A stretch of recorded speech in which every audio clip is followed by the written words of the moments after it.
Chief justice ने किस के प्रेशर पर ओहदे से इस्तीफा देने का ऐलान किया। अरशद नदीम को सियासत में घसीटने के हवाले से किस किस ने हरबा आजमाया है। शेर अफजल खान मरवत ने पाकिस्तान छोड़ने का बयान क्यों दिया है। अमेरिका इस खित्ते में किस किस की हुकूमत गिराना चाहता है। पाकिस्तान तहरीक इंसाफ और जमीयत उलमा इस्लाम फे के मुज़ाकरात का क्या बनेगा। जमात इस्लामी ने आज हुकूमत को क्या अल्टीमेटम दिया है। राहत इंदौरी का लिखा हुआ है, आंख में पानी रखो, होंठों पे चिंगारी रखो, जिंदा रहना है तो तरकीबें बहुत सारी रखो, राह के पत्थर से बढ़कर कुछ नहीं है मंजिलें, रास्ते आवाज देते हैं सफर जारी रखो, आते जाते पल ये कहते हैं हमारे कान में, कूच का ऐलान होने को है तैयारी रखो, ये जरूरी है कि आंखों का भरम कायम रहे, नींद रखो या न रखो, ख्वाब मायारी रखो। मैं यासिर रशीद हूं और आप मेरा वीलॉग देख रहे हैं। नाज़रीन, आज के दिन जमात इस्लामी से यह सवाल किया जाता था कि जमात इस्लामी ने किन बुनियादों के ऊपर मुआहिदे किए हैं। पूरे सियासी मंजरनामे के ऊपर इस व्लॉग में बात की जाएगी और खित्ते की मौजूदा सूरत हाल के ऊपर भी बात करेंगे। जमात इस्लामी का आज जलसा था लाहौर के अंदर और उनको जलसे की इजाजत थी। आज जो लाहौर के अंदर उनका जलसा था, उस जलसे के अंदर यह पैगाम दिया गया हुकूमत वक्त को कि अब जो दिन है वो उतने नहीं रहे जो आपको डेडलाइन के लिए दिए गए थे, उसमें से मिन्हा हो चुके हैं और अब ये अल्टीमेटम जारी है और ये अल्टीमेटम अगले 1.5 महीने तक जारी रहेगा। और अगले 1.5 महीने में अगर आपके पास कोई ऑप्शंस मौजूद हुए, आपने अवाम को रिलीफ दे दिया, आपने अवाम को सुकून का पल मुयस्सर करवा दिया, तो तब आपकी बचत होगी। बसूरत दीगर हम जो है वो बाकायदा तौर पर धरने की सूरत हाल इख्तियार कर जाएंगे।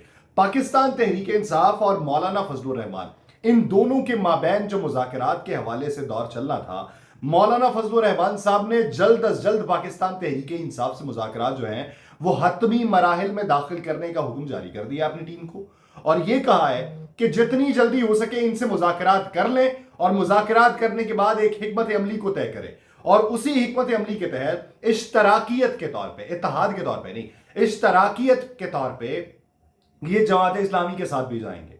अब जमात इस्लामी जिसे कोई बी टीम कहता है, जमात इस्लामी जिसे कोई कहता है कि खुद बैठाए गए थे, जमात इस्लामी जिनके बारे में यह कहा गया कि हुकूमत वाले कहते हैं ये किसी भी दिन उठ जाएंगे, वही जमात इस्लामी अगर इनके साथ इश्तराक कर लेती है तो फिर उसका मकसद क्या होगा, उसका पैगाम क्या होगा कि क्या ये उनके कहने पे इत्तेहाद किया गया उन्हीं के खिलाफ। अभी जमात इस्लामी उसके पास मौका है। धरने से उठने की वजूहत क्या थी कि उसके पास मौका यह था कि उसके पास अभी प्लेइंग फील्ड मौजूद है, यानी धरने से उठे हैं, हुकूमती दबाव भी नहीं है, हुकूमत को धरने के हवाले से मोहलत भी दे रखी है, जलसों का ऐलान भी कर रखा है, जलसों की इजाजत भी मौजूद है, तो उनके लिए तो प्लेइंग फील्ड होगी। उनके मुताबिक अवाम के मुतालिबात मनवाने निकले हैं तो वो शहर शहर जलसे करेंगे। उनको प्लेइंग फील्ड मिली हुई है, उसी प्लेइंग फील्ड की बुनियाद के ऊपर वो अपनी सियासत को आगे बढ़ाएंगे। तो उनको ही कहां पे सूट करता था कि वो धरना देके बैठे रहे। हाँ, इसी 1.5 महीने में जो उनकी सियासत आगे बढ़ेगी, उसी सियासत के तनाजुर में उनका वोट बैंक भी बढ़ जाएगा, धरने के अफराद भी बढ़ जाएंगे और फिर जो धरना होगा उसमें दीगर सियासी जमातें शामिल होंगी। अब ये हुकूमत ने जो छूट दे दी, हुकूमत ने मसलहतन दी या जान छुड़ाने के तहत दी, अब वो हुकूमत के गले पड़ने वाली है। दूसरी तरफ इंसाफ स्टूडेंट फेडरेशन जो है उसने मुल्क भर में अपने तंजीमी ओहदेदारों को इख्तियार दे दिया कि भाई उठो, प्रेस कॉन्फ्रेंसेस करो, हुकूमत के खिलाफ अपनी तहरीक का ऐलान करो और दूसरे लोगों को अपनी तरफ माइल करो। अब ये स्ट्रेटजी तो बहुत अच्छी थी कि आप बांग्लादेशी मॉडल के ऊपर उठें और आप एक तहरीक का ऐलान कर दें, लेकिन इसमें स्टूडेंट फेडरेशंस को जो शामिल करना था वो उस तरीके से क्या फाल है या नहीं है।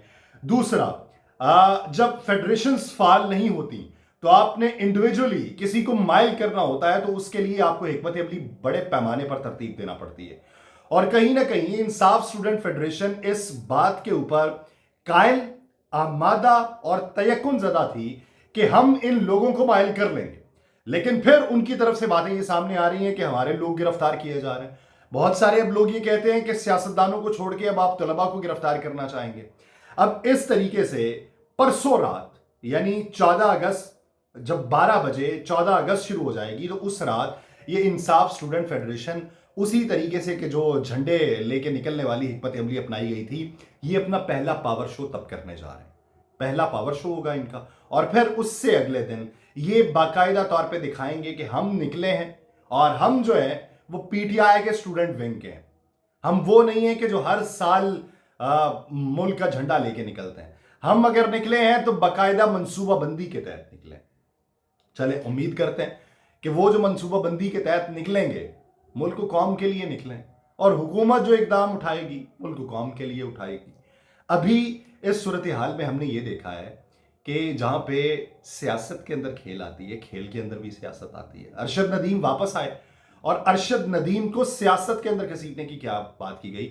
हिना परवेज भट्ट साहिबा वो बाकायदा तौर पे एक ट्वीट करती हैं और वो कहती हैं कि इमरान खान की मोनोपोली खत्म, अरशद नदीम आ चुका है। यानी आप बाकायदा तौर पे एक हीरो अगर आ रहा है उसको अभी से सियासत ज़दा करना शुरू कर रहे हैं।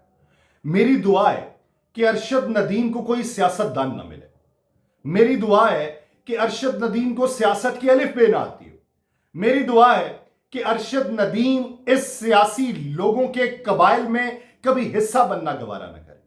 कि एक तरफ आप इधर पॉलिटिसाइज करने की कोशिश कर रहे हैं, क्रेडिट लेने की कोशिश कर रहे हैं। वो आया और उसने कहा कि मैं इन्हीं का लगाया गया पौधा था और आपने उस पर क्या नाम है धूम मचाई कि ये देखिए उसके अल्फाज क्या है। तो वो दीगर जो लोगों को क्रेडिट दे रहा है उन लोगों के नाम भी जरा देख लें, और वो लोग किस हाल में है वो भी देख लें। अगर क्रेडिट आपने ही लेना है सारे का सारा, तो जिन बकिया लोगों को वो क्रेडिट दे रहा है या तो उनको भी साथ में खड़ा करें और कहें कि ये भी क्रेडिट इनको भी जाता है। वो लोग जो है वो जिस हाल में है उसका आपको अंदाजा नहीं है। आपको सिर्फ उतना हिस्सा अपने क्रेडिट के तौर पे चाहिए। हुकूमत वक्त पॉलिटिसाइज करने की कोशिश कर रही है, और दूसरी तरफ भी पॉलिटिसाइज करने की कोशिश की गई कि जब उसे गाड़ी के अंदर बिठाया गया तो एक वीडियो लिंक के ऊपर मुल्क के मारूफ सहाफी जो है उनकी बात करवाई गई। वो भी एक किस्म का मेरे नजर में पॉलिटिसाइज करने का तरीका था कि बाकायदा तौर पे उसकी वीडियो बनवाई जाए और उसे वायरल किया जाए। क्या जरूरत थी इसकी, वो घर चला जाता, इतना ही था तो फोन के ऊपर मुबारकबाद दे देते। तो यानी वहां पर भी पॉलिटिसाइज करने की बाकायदा तौर पे कोशिश की गई। तो अल्लाह करे कि हम इस हफ्जदा माहौल से निकले और इस मेंटालिटी से निकले। दूसरी तरफ बांग्लादेश में तलबा के अल्टीमेटम के ऊपर उनके चीफ जस्टिस मुस्ताफी हो गए। तलबा ने अल्टीमेटम दिया था, बांग्लादेश के चीफ जस्टिस उबैदुल हसन जो थे उन्होंने अपने ओहदे से इस्तीफा दे दिया। बांग्लादेशी मीडिया के मुताबिक ढाका में सैकड़ों मुजाहिरीन ने सुप्रीम कोर्ट का घेराव किया।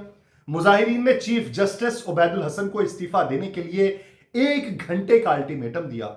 मुजाहिरीन ने इस्तीफा ना देने की सूरत में जजेस की रिहाइश गाहों पर धावा बोलने का ऐलान किया, जिसके बाद अब इत्तलात यह है कि चीफ जस्टिस बांग्लादेश जो है वो अपने ओहदे से मुस्ताफी हो चुके हैं।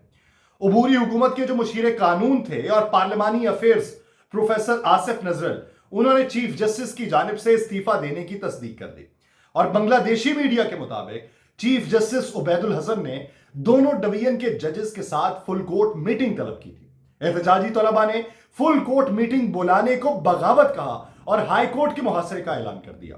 उसी मीडिया रिपोर्ट्स के मुताबिक तलबा एहतजाज के पेश नजर चीफ जस्टिस ने इजलास को मुलतवी किया और फिर मुस्ताफी होने का ऐलान कर दिया। अब वो ब्लूमबर्ग जो पाकिस्तान के बारे में रिपोर्ट्स जारी करता है और जिसके बहुत सारे लोग हवाले भी देते हैं, उसी ब्लूमबर्ग की रिपोर्ट के अंदर कहा गया है कि बांग्लादेश बैंक के गवर्नर अब्दुल रऊफ ने भी गुज़श्ता रोज अपने ओहदे से इस्तीफा दे दिया था, और अब्दुल रऊफ ने जो इस्तीफा दिया था वो जाती वजूहात की बुनियाद पर दिया था। और इस तरह के केओस के अंदर कोई भी जाती वजूहात के बायस इस्तीफा नहीं देता।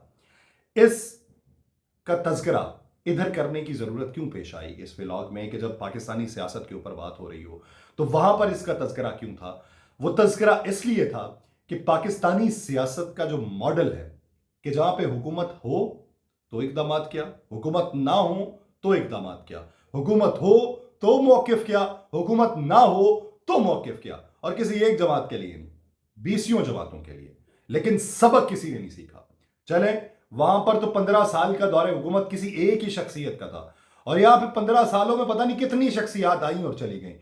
वहां पर सारे लोगों का मौकिफ एक था, और यहां पर मौकिफ एक वक्त के लिए एक होता है, अगले वक्त के लिए मुख्तलिफ हो जाता है।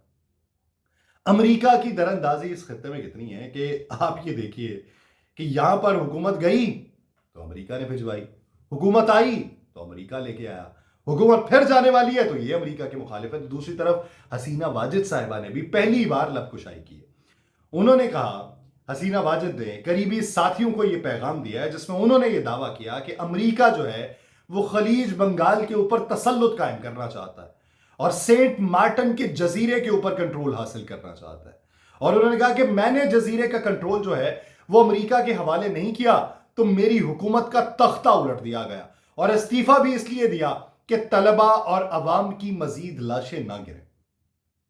यानी आपने तलबा के ऊपर इल्जाम लगा दिया कि वो अमेरिका के पीछे है। उन्होंने कहा, अगर मैं जजीरे पे खुद मुख्तारी छोड़ देती और अमेरिका को खलीज बंगाल पर गलबा हासिल करने देती तो फिर क्या बनता।